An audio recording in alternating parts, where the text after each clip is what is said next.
Boa noite a todos. Vamos iniciando o encontro com o Evangelho desta noite, nosso último encontro do ano, não é? Próximo já estaremos em 2023. E é com muita alegria que nós estamos aqui hoje reunidos em nome de Jesus, recebendo desse mestre querido, de toda a espiritualidade amiga do céu, do nosso mentor individual, todo o amparo, o fortalecimento, para que, nesse instante, possamos sentir o amor divino. Tenhamos a certeza absoluta de que cada um de nós está recebendo a visita desses amigos queridos, levando aos nossos lares essas vibrações amorosas, de equilíbrio, de luz, de entendimento. Que nessa noite nós possamos formar um só grupo de encarnados e desencarnados, unidos em nome de Jesus. Nesse encontro com o Mestre, onde semanalmente nós vamos recordando os ensinamentos de Jesus, nos fortalecendo na sua mensagem de amor, de esperança, de despertar as nossas mentes e corações para a vivência das leis divinas. E nessa noite, Jesus querido, que nós possamos receber o seu amparo, que possamos ter a nossa mente envolvida em muita luz, para que tenhamos condições de compreendermos a sua mensagem. Mas mais do que isso, Jesus, que cada um de nós, que hoje está disposto a te seguir, possa ter o discernimento e a consciência de se observar e perceber se realmente nós estamos te seguindo. Que a tua luz, Jesus, possa ser realmente essa nossa meta a ser seguida.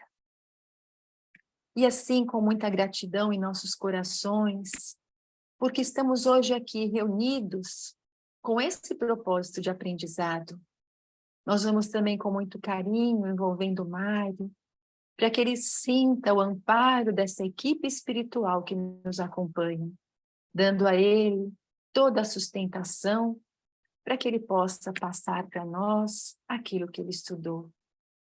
E assim, em nome de Deus, em nome de Jesus, nós iniciamos este encontro de hoje dizendo: Pai nosso que estás no céu, santificado seja o vosso nome. Venha a nós o teu reino, seja feita a tua vontade, assim na terra como no céu. O pão nosso de cada dia nos dai hoje.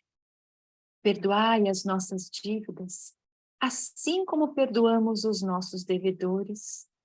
E não nos deixeis cair em tentação, mas livrai-nos de todo o mal.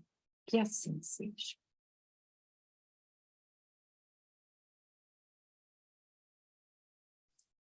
Boa noite a todos. Estamos aí próximos do encerramento do ano, mais um ciclo de 365 dias. E por falar em ciclo, em etapa, em período que nós cumprimos, eu fui buscar no livro Eclesiastes uma lição bastante interessante. O livro Eclesiastes fica no Velho Testamento e não se sabe ao certo quem escreveu esse livro. Muitos estudiosos atribuem esse livro ter sido escrito pelo rei Salomão. E à medida que nós estudamos o livro, nós notamos que o autor do livro se denomina como o pregador. Os enviados de Jesus vêm em todas as épocas trazer mensagens para nós, né? Então, ele não há registro de um nome, mas sim o pregador. Eclesiastes é uma palavra que vem do hebreu, e o significado dessa palavra é aquele que reúne a comunidade da aliança. Lembrando que Moisés trouxe a aliança com Deus através das leis que Deus passou para ele naquela tábua que nós conhecemos mais como tábua dos 10 mandamentos. Então, Eclesiastes significa aquele que reúne a comunidade da aliança. É algo muito superior, né? Um espírito de muita hierarquia. O título desse livro, né, Eclesiastes, também pode ser traduzido como pregador simplesmente. Mas estudando o livro, nós vamos encontrar em algumas partes, no capítulo 1, por exemplo, no verso 1, é escrito assim mesmo: o autor era um descendente do rei Davi. Salomão foi filho de Davi. No versículo 12 do mesmo capítulo, está escrito que foi rei de Israel em Jerusalém. Salomão, exatamente. No versículo 16 diz: o autor era muito sábio. E a humanidade até hoje reconhece que Salomão, um grande sábio, de grande sabedoria. No mesmo livro, no capítulo 2, os versos 4 a 9, nós lemos que o autor era muito rico, muito poderoso. Então, essas informações dão sentido de que seria Salomão. O livro, então, teria sido escrito por volta do século X a.C. E nós vamos ver que conteúdo tem num pequeno trecho que eu separei. Século X, mais ou menos 920, 930, o ano provável que foi escrito esse livro. Outros estudiosos entendem que o livro pode ter sido escrito antes de Salomão. Mas eu não quis me alongar nessas pesquisas, porque não era o objetivo aqui. Um dia, se essa for a vontade da espiritualidade superior, um dia podemos fazer, então, um estudo e trazer para conhecimento de todos, no detalhe dessas informações. Por hoje, nesta noite, a minha pretensão é tirar uma lição que eu acho bem oportuna pela época do ano, e está no capítulo 3 desse livro chamado Eclesiastes. Com certeza, essa lição foi escrita por um espírito de elevada hierarquia moral, porque é um conteúdo que encaixa perfeitamente para os dias, para o momento que nós estamos vivendo hoje. Então, esse conteúdo, espero poder transmitir a todos, porque a sensação que me dá é que ele é muito útil diante dos dias, dos momentos que o planeta Terra está passando. Então, nós vamos encontrar nesse capítulo 3, eu vou atribuir a Salomão, mas se não for, me perdoem. Ele diz: tudo tem o seu tempo determinado. O ano está acabando, porque é um tempo determinado. E ele acrescenta: existe tempo para todo o propósito debaixo do céu. Então, todos nós que estamos na Terra, temos um tempo aqui. Até sabemos disso, mas não damos muita importância. Por quê? Porque nós percebemos que a humanidade, em geral, vive como se essa vida no corpo físico não possuísse fim. Mas a ciência diz, a matéria se transforma. Então, o corpo humano se transforma. Nascemos bebê, viramos adulto, e uma hora falta vitalidade, a força vital, e aí desencarnamos. Então, há um tempo para tudo, sim, conforme Salomão escreve, para tudo que está embaixo do céu. Até para o mal que existe na Terra, há um tempo para ele acabar. Isso a doutrina espírita esclarece. Quando o planeta deixa de ser provas e expiações para adentrar em regeneração.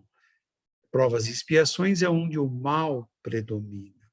Regeneração é onde o bem predomina. Então, há um tempo, sim, conforme Salomão escreve, para tudo que está no planeta Terra. Tudo. E as pessoas acham que as coisas estão piorando, mas não. Apenas espíritos mais rebeldes têm reencarnado como última oportunidade de se redimirem, de poder, então, aceitar Jesus, aceitar a superioridade moral de Jesus. Salomão diz: há tempo de nascer e há tempo de morrer. E isso é fato, né?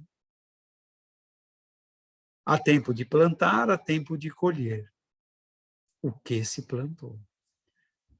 Então fica claro,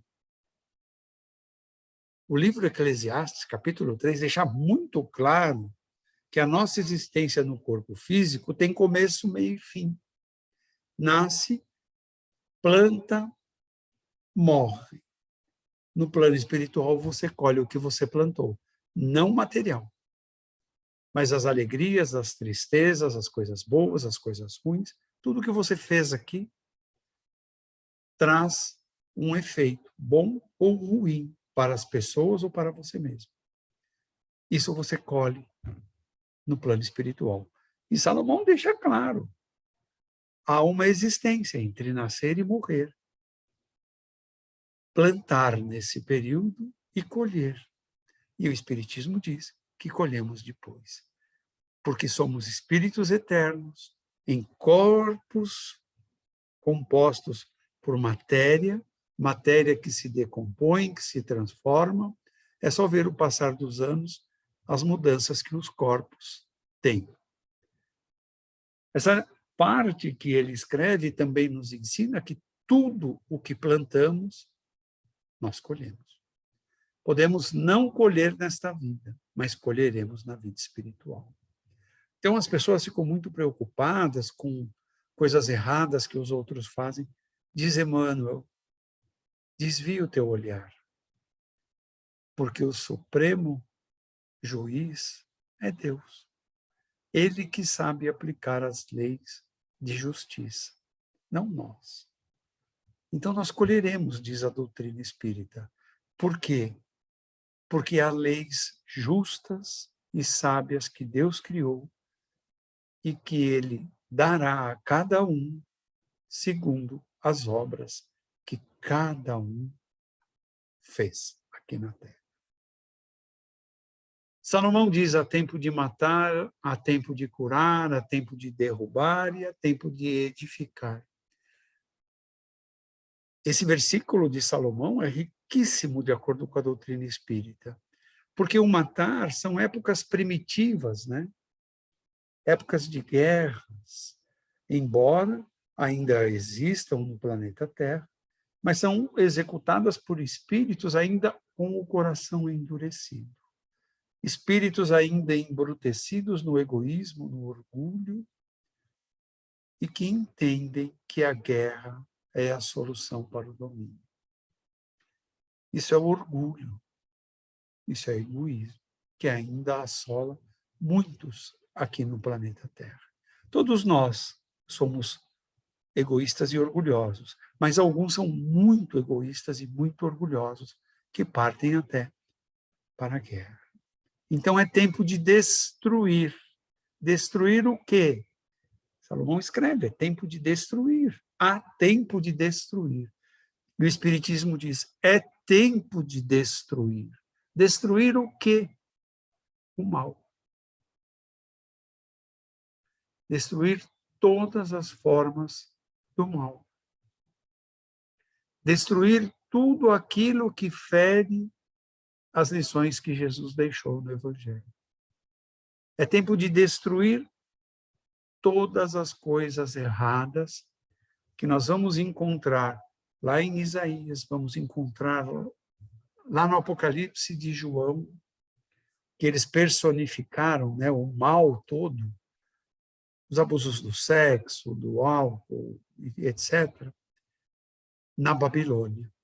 E eles dizem, Babilônia é caída, ou seja, o mal vai cair, o mal será destruído, as coisas erradas, corrupção, roubos, violência, mortes, é tempo de destruir tudo isso. É tempo da lei de Deus para edificar o novo. O que é o novo? O novo é o fim de provas e expiações e a entrada do regeneração. É o fim do mundo onde o mal predomina para a entrada de um mundo onde o bem predomina sobre o mal.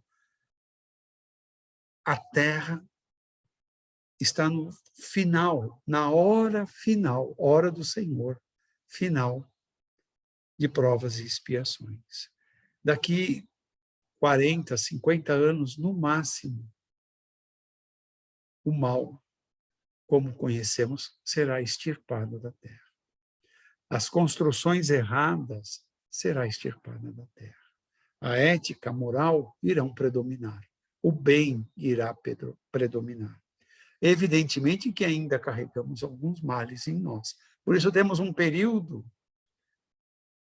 de existência em regeneração. Passando esse período, alcançaremos esferas maiores, mundos ditosos, mundos felizes, onde não existe qualquer sintonia com o mal. Diz o Espírito Verdade, para dar uma ideia a Kardec, o que significa um mundo feliz? E o Espírito Verdade diz, mundo feliz é aquele que o melhor de todos os humanos, podemos dizer Francisco de Assis, que foi João Evangelista, podemos dizer Chico Xavier, podemos dizer Gandhi, podemos dizer espíritos desse tamanho, moral, diz o Espírito Verdade, estão muito longe. Esses espíritos da Terra estão muito longe do mais atrasado num mundo feliz. Só para termos uma ideia do que é um mundo feliz. Então, adentrar no mundo de regeneração é por esforço de cada um de nós, entendendo o Evangelho e vivendo o Evangelho. Salomão diz, há tempo de chorar e há tempo de sorrir. Há tempo de prantear e há tempo de dançar. As nossas vidas são bem isso, né? Alternamos momentos mais felizes, momentos mais tristes, saúde, doença. São situações do nosso dia a dia. Mas diz o Espiritismo tão necessárias para que cada hora, cada parte dessa, lembremos do Senhor. Mas muita gente só lembra de Deus na tristeza, na melancolia. Essas situações do dia a dia, que nos levam ao pranto e à alegria, não duram para sempre, são momentos. Mas são momentos para serem vividos, para se criar experiências nesses momentos. Porque é através desses momentos de alegria e de tristeza que cada um de nós vai desenvolvendo o melhor que tem dentro de si. Diz Salomão que há tempos para se espalhar as pedras e tempo de se ajuntar pedras. Há tempo de se abraçar e há tempo de se afastar dos abraços. Quantas vidas já tivemos? Hoje, nos aproximamos do Redentor Evangelho de Jesus para nos levar ao caminho do Pai. Jesus que disse ser o caminho, a verdade e a vida. Sem ele, ninguém chega ao Pai. Quantas coisas a humanidade já teve de destruição, guerras, perseguições religiosas, escravidão, imperialismos, países conquistando outros povos, escravizando esses povos. Essas mesmas pessoas precisam voltar depois e ajuntar essas destruições que fizeram.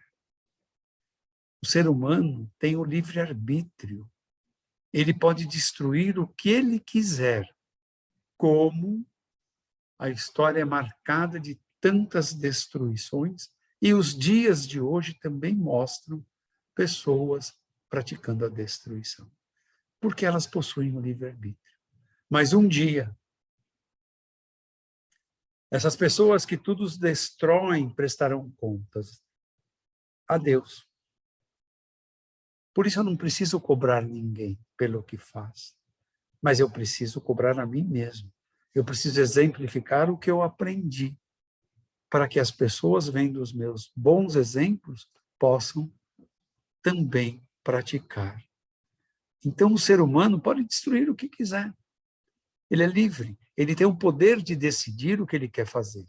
Mas um dia, ele vai ter que unir, vai ter que juntar, vai ter que harmonizar tudo que ele desuniu, que ele separou, que ele desarmonizou.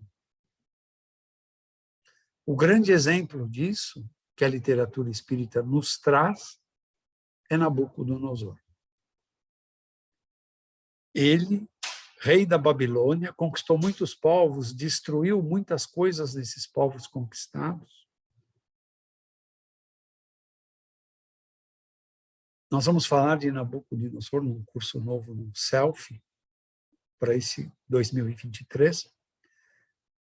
E ele teve o desencarne dele, ele foi direto para um lugar muito triste no plano espiritual, e passou milênios em dor e sofrimento. Ele reencarnou no Brasil e desencarnou em meados dos anos 1950, em Minas Gerais, onde ele atuava como presidente da União Espírita Mineira, e o seu nome, nessa encarnação no Brasil, foi Camilo Chaves. Camilo Chaves teve que rejuntar muitas coisas, que unir muitas pessoas, que reharmonizar espíritos que até hoje o perseguem no plano espiritual, porque ele causou muita destruição e morte.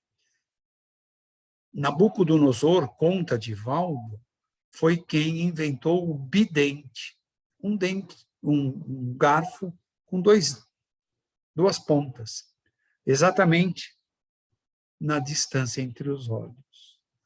E ele cegou milhares de pessoas. Camilo Chaves, já desencarnado, faz uma visita ao Divaldo e diz ao Divaldo: Divaldo, não, acho que ele estava encarnado ainda. Uma conversa entre amigos espíritas. Divaldo ouço vozes, choro, lamentos. E o Divaldo, pela ajuda dos espíritos que o guiam, né, disse: tem muita gente te cobrando no plano espiritual. E aí Camilo Chaves buscou essa informação junto ao seu mentor. E depois de um tempo, disse: Divaldo, você pode me ajudar? Eu tenho que encaminhar 10.000 almas para nascerem novamente e retomarem a sua vida. E o Divaldo com uma casa com 500 pessoas, sei lá quantas crianças tem naquela casa, que ele cuida. Ele falou, não posso assumir muito, mas manda uns 10 para cá. Então, até hoje, Nabucodonosor corre para trazer por bom caminho aquelas pessoas que ele torturou, matou, cegou. Então, a lição de Jesus é clara para não julgar, mas o que é não julgar? É olhar para Nabucodonosor e dizer, Nabucodonosor, ele vai prestar conta com Deus, não é comigo. Eu não tenho que falar mal dele. Eu não tenho que criticar. Não importa se ele está encarnado hoje fazendo coisas ruins ou coisas boas, não sou eu que tenho que julgar. Mas eu tenho que confiar em Deus. Eu digo que acredito em Deus, então eu confio em Deus. Porque cada um vai ter o seu tempo de aprender. Nabucodonosor está há milênios buscando a paz. E que duras penas que ele está enfrentando. Essa é a lei. Fez, colhe. Se for ruim, resolva. Salomão já escrevia assim. Salomão diz, há tempo de buscar e tempo de perder, mas o ser humano não sabe trabalhar a perda, principalmente de um ente querido, que não é perda, é uma passagem de plano. Porque a vida é eterna, o espírito não morre. Há tempo de guardar e há tempo de passar para frente, jogar fora, de dar. E aqui nessa lição de Salomão, eu me lembrei de Higino, o soldado romano, que para acelerar aquela morte de Jesus na cruz, ele espeta a lança no peito de Jesus. Uma atitude impensada, um coração duro, orgulhoso por ver o sofrimento de um ser humano. E não era um ser humano qualquer, era Jesus. E Gino também passou séculos e séculos, e muitos séculos, na dor e no sofrimento. Até que um dia ele reencarnou no Brasil. E foi Dom Pedro II, que fez muitas coisas boas pelo Brasil, incontáveis coisas boas pelo Brasil. A história dele está sendo recontada hoje. E ele ganhou que prêmio dos brasileiros? O exílio. Foi expulso do Brasil, que ele amava tanto. E essa solidão, essa melancolia de se ver distante da sua pátria amada, foi uma lição muito amarga para Dom Pedro II. Diz Salomão, há tempo de rasgar e tempo de costurar. Há tempo de estar calado e há tempo de falar. Então, Salomão insiste. É possível você destruir o que você quiser. Você tem livre-arbítrio. Você pode. Mas a reconstrução será a tua salvação. Então, às vezes o trabalho é duro, às vezes nossas provas na Terra são muito pesadas, porque é a época da reconstrução. Foi fácil destruir, foi fácil abandonar, foi fácil largar.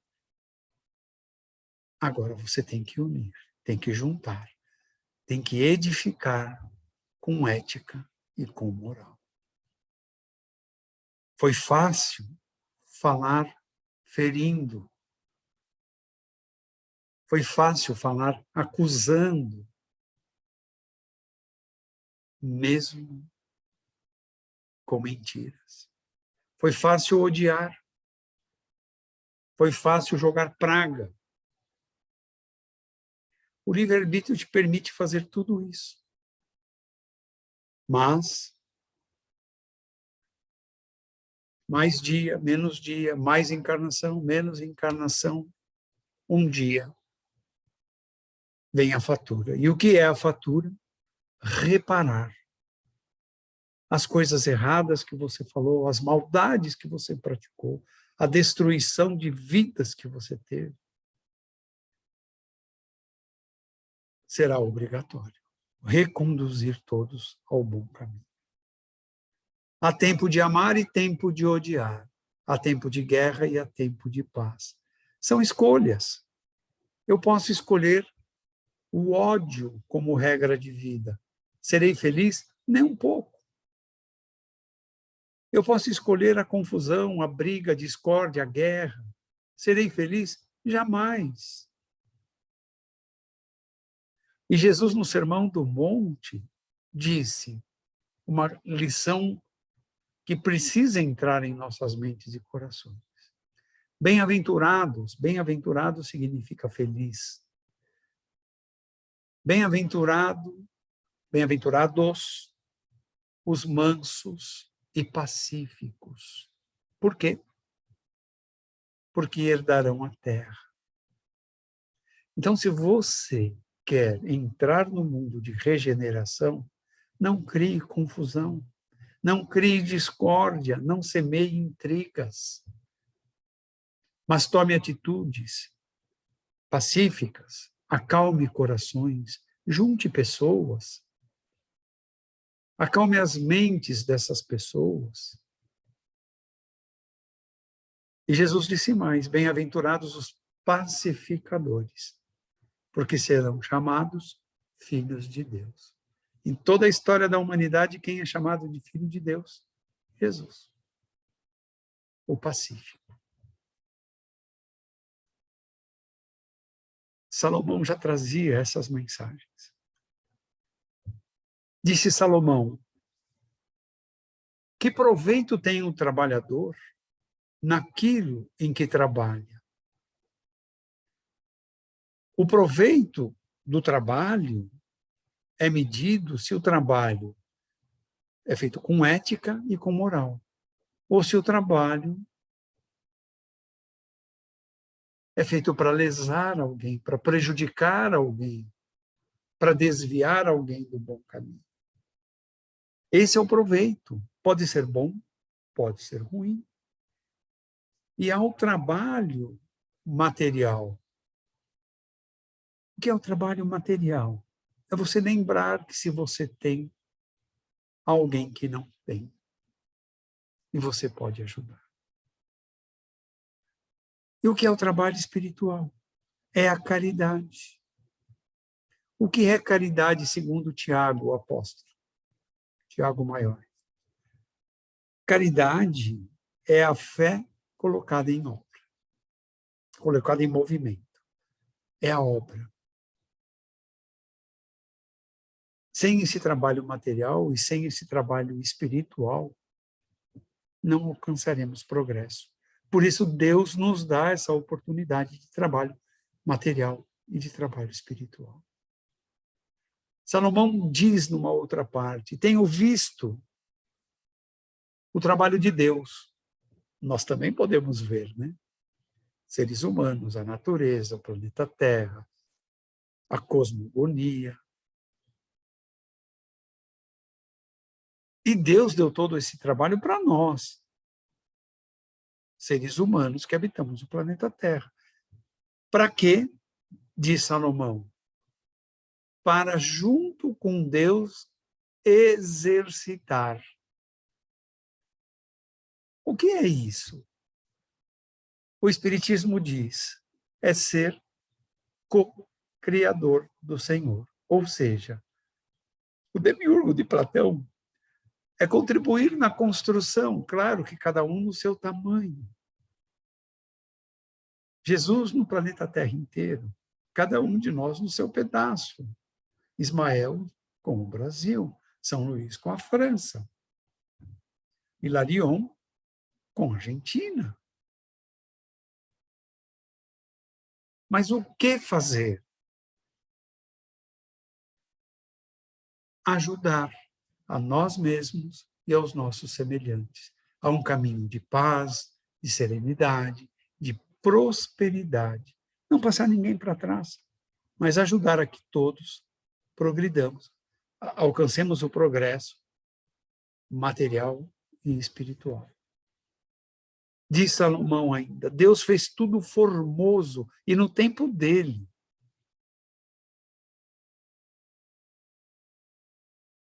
E colocou tudo isso no coração do homem, para que o homem descubra. Salomão.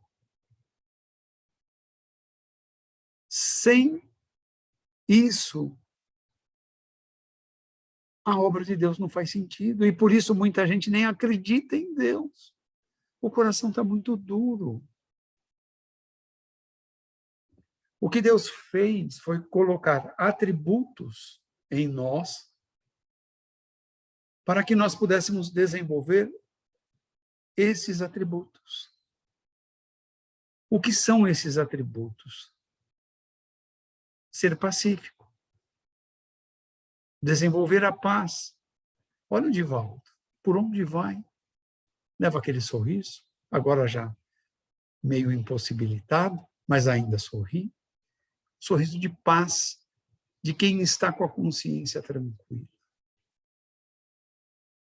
Deus colocou um atributo do amor para que nós também desenvolvêssemos. E se Moisés falou daquele jeito duro, Jesus, acho que é capítulo 19 de Mateus, diz, Moisés falou daquele jeito porque o coração de vocês era muito duro. Então, o atributo é amolecer o coração no amor, no perdão, na compreensão, na paz, na harmonia.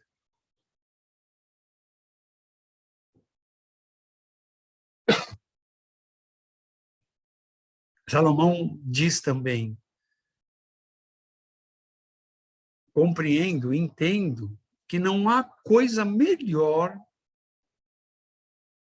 para se alegrar e fazer do que a vida. E muita gente se maltrata. Muita gente maltrata a própria vida. Com alimentos, bebidas, outras coisas, e principalmente pensamentos ruins. Vamos cuidar do que pensamos para diminuir o nosso sofrimento. Salomão fala assim, Deus criou o homem para que o homem coma, para que o homem beba, para que o homem trabalhe, né, para que o homem trabalhe. E diz Salomão, isto é um dom de Deus, que o Espiritismo chama de atributos, que cada um de nós tem. É só desenvolver isso em si. Para não ter medo, diz Salomão, para seguir a vida. E Jesus acrescenta nessa lição de Salomão, dizendo, olhem os pássaros no céu. Eles voam, não plantam, mas colhem, porque o Pai provê os alimentos para eles. Olha os lírios no campo. Nem Salomão, olha o Salomão que estamos estudando hoje, nem Salomão conseguiu se vestir tão bem quanto um lírio. Há coisas que são criações de Deus e há coisas que são criações do homem. A roupa é do homem, o espírito é de Deus. Salomão tinha tanta confiança em Deus, tanta fé em Deus, que ele também diz, Deus, o que ele faz, dura eternamente. Nada o homem consegue acrescentar naquilo que Deus cria. E nada consegue tirar. Pode distorcer. E isso faz Deus tão potente, tão poderoso, que todos temem a Deus. Na verdade, todos temem a si mesmo, o Espiritismo mostra. Porque Deus é amor, é Pai, misericordioso, bom, justo. Se eu temo a Deus, é porque eu estou fazendo alguma coisa errada. Eu preciso descobrir. Eu preciso diminuir o orgulho que há em mim. Porque à medida que eu diminuo um pouquinho do meu orgulho, eu já começo a compreender Deus vendo as suas obras. E quanto mais eu administrar esse orgulho para baixo, mais eu vou compreendendo as lições de Jesus.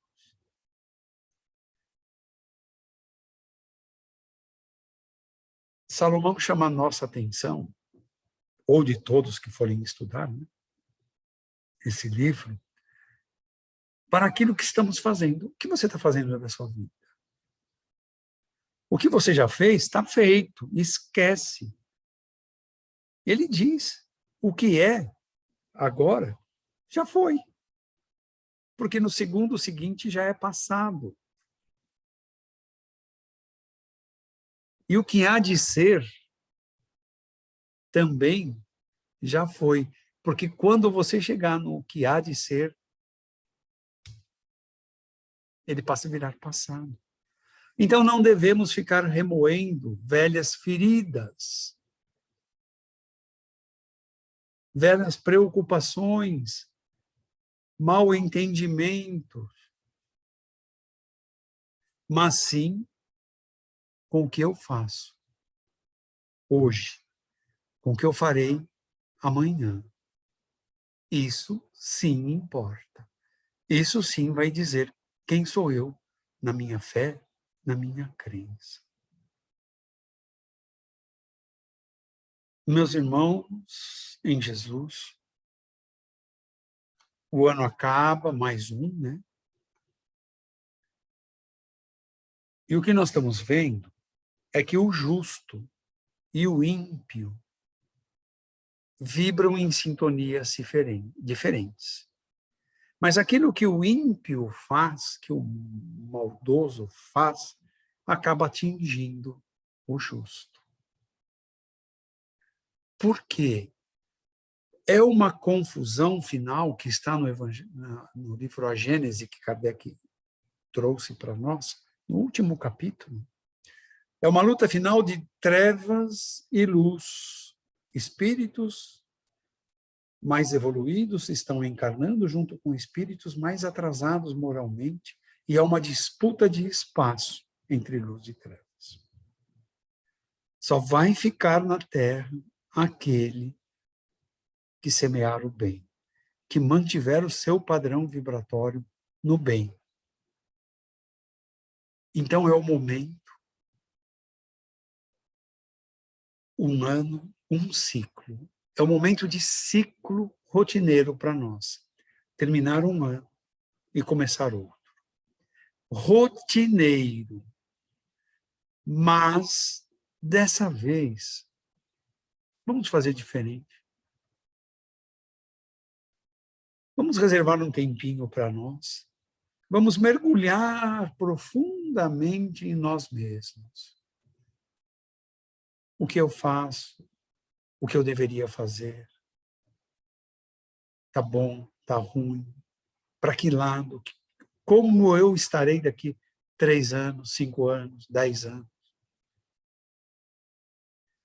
Olhemos com coragem para dentro de nós mesmos, no nosso íntimo. Só a nós interessa. Se tudo estiver conforme Jesus ensinou, sigamos em paz. Estaremos fazendo, como disse Paulo, o bom combate. Se encontrarmos algo em nós que precisa ser desfeito, que precisa ser refeito, que precisa ser feito, e se esse que precisa ser feito trouxer paz, amor, harmonia, vamos realizar. Vamos executar. Vamos viver isso todos os momentos que ainda nos resta nesta encarnação. Porque assim eu vou me fazer melhor. E se eu me fizer melhor, e outras pessoas se fizerem melhor, nós faremos a terra melhor. Jesus clama aos cristãos: façamos uma terra melhor, que é o reino dele. Todos somos convidados. Feliz Ano Novo a todos.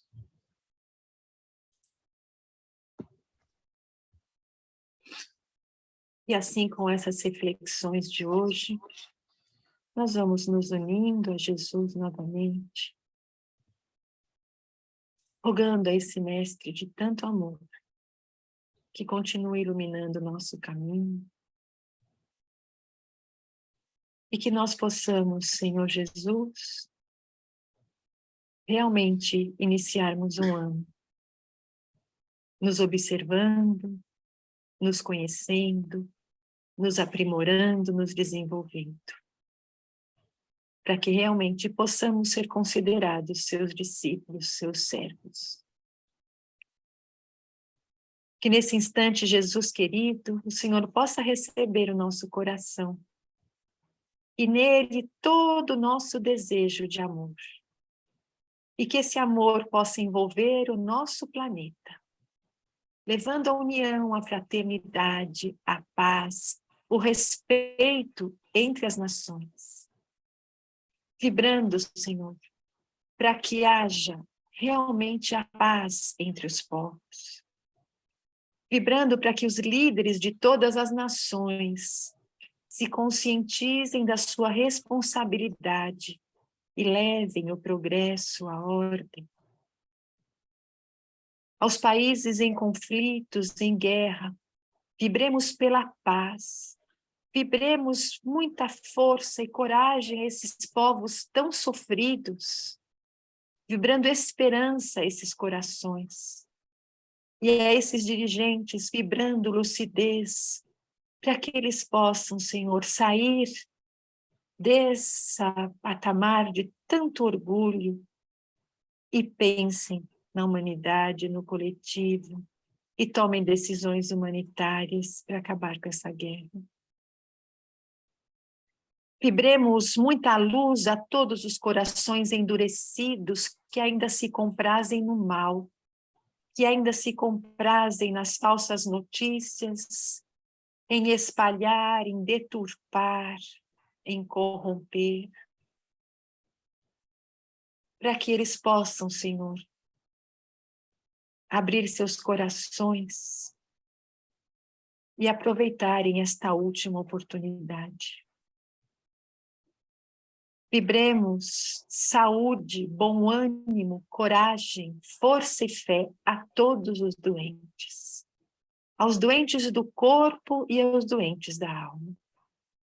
Vibrando esperança e alegria àqueles corações que já não têm mais coragem de viver, estão pensando em colocar fim às suas próprias vidas.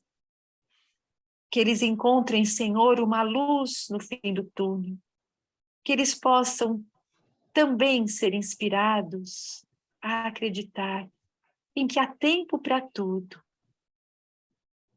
e que o tempo de sofrimento também é pequeno, se estivermos juntos de Jesus, pois ele disse, não é? Que com ele todo jugo será leve e suave. Que nós possamos, Jesus querido, adentrarmos esse ano de mãos dadas e permanecermos firmes e fortes na fé, na esperança e na prática da caridade. Em teu nome, Jesus, em nome de Deus, o nosso Pai, nós encerramos o nosso encontro com o Evangelho de hoje. Que assim seja. Graças a Deus.